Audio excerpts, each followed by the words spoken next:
Marcos capítulo 5. Vinieron al otro lado del mar, a la región de los Gadarenos, y cuando salió él de la barca, enseguida vino a su encuentro de los sepulcros un hombre con un espíritu inmundo, que tenía su morada en los sepulcros, y nadie podía atarle ni aun con cadenas, porque muchas veces había sido atado con grillos y cadenas, mas las cadenas habían sido hechas pedazos por él, y desmenuzado los grillos, y nadie le podía dominar. Y siempre de día y de noche andaba dando voces en los montes y en los sepulcros, e hiriéndose con piedras. Cuando vio pues a Jesús, de lejos corrió y se arrodilló ante él, y clamando a gran voz dijo: ¿Qué tienes conmigo, Jesús, Hijo del Dios Altísimo? Te conjuro por Dios que no me atormentes. Porque le decía: sal de este hombre, espíritu inmundo. Y le preguntó: ¿cómo te llamas? Y respondió diciendo: Legión me llamo, porque somos muchos. Y le rogaba mucho que no los enviase fuera de aquella región. Estaba allí cerca acerca del monte un gran hato de cerdos paciendo, y le rogaron todos los demonios diciendo: envíanos a los cerdos para que entremos en ellos. Y luego Jesús les dio permiso, y saliendo aquellos espíritus inmundos, entrando en los cerdos, los cuales eran como 2000, y el hato se precipitó en el mar por un despeñadero, y en el mar se ahogaron. Y los que apacentaban los cerdos huyeron y dieron aviso a la ciudad y en los campos, y salieron a ver qué era aquello que había sucedido. Vienen a Jesús y ven que al que había sido atormentado del demonio y que había tenido legión, sentado, vestido y en su juicio cabal, y tuvieron miedo.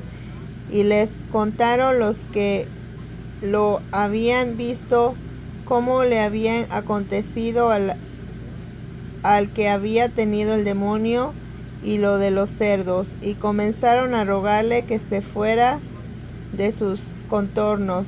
Al entrar él en la barca, el que había entrado endemoniado le rogaba que le dejase estar con él.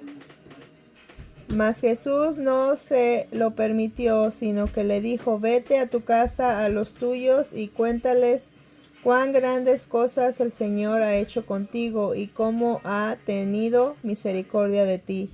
Y se fue y comenzó a publicar en Decápolis cuán grandes cosas había hecho Jesús con él, y todos se maravillaban.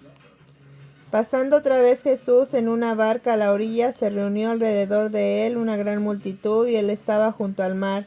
Y vino uno de los principales de la sinagoga llamado Jairo, y luego le vio y se postró a sus pies, y le rogaba mucho diciendo: mi hija está agonizando, ven y pon las manos sobre ella para que sea salva y vivirá. Fue pues con él, y enseguida una gran multitud, y le apretaban. Pero una mujer que desde hacía 12 años padecía de flujo de sangre, y había sufrido mucho de muchos médicos, y gastando todo lo que tenía, y nada había aprovechado, antes le iba peor.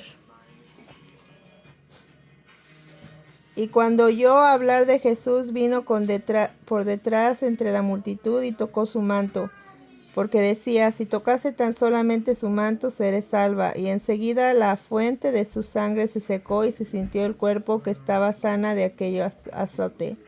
Luego Jesús, conociendo en sí mismo el poder que había salido de él, volviéndose a la multitud, dijo: ¿quién ha tocado mis vestidos? Sus discípulos le dijeron: ¿ves que la multitud te aprieta y dices: ¿quién me ha tocado? Pero él miraba alrededor para ver quién había hecho esto. Entonces la mujer, temiendo y temblando, sabiendo lo que ella había hecho, vino y se postró delante de él y dijo toda la verdad. Y él le dijo: hija, tu fe te ha hecho salva, ve en paz y queda sana de tu azote. Mientras él aún hablaba, vinieron de cerca el principal de la sinagoga diciendo: tu hija ha muerto, pero ¿para qué molestas más al maestro? Pero Jesús, luego que oyó lo que se decía, dijo al principal de la sinagoga: no temas, cree solamente.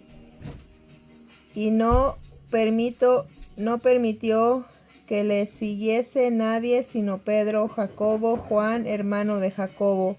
Y vino a casa del principal de la sinagoga y vio al alboroto y los que lloraban lamentaban mucho. Y entrando le dijo: ¿por qué alborotáis y lloráis? La niña no está muerta, sino duerme. Y se burlaban de él, mas él, echando fuera a todos, tomó al padre y a la madre de la niña y a los que estaban con él, y entró donde estaba la niña. Y tomando la mano de la niña, le dijo: Talita cumi, que traducido es: niña, a ti te digo, levántate. Y luego la niña se levantó y andaba, pues tenía 12 años, y se espantaron grandemente. Pero él les mandó mucho que nadie lo supiese, y dijo que se le diese de comer. Amén.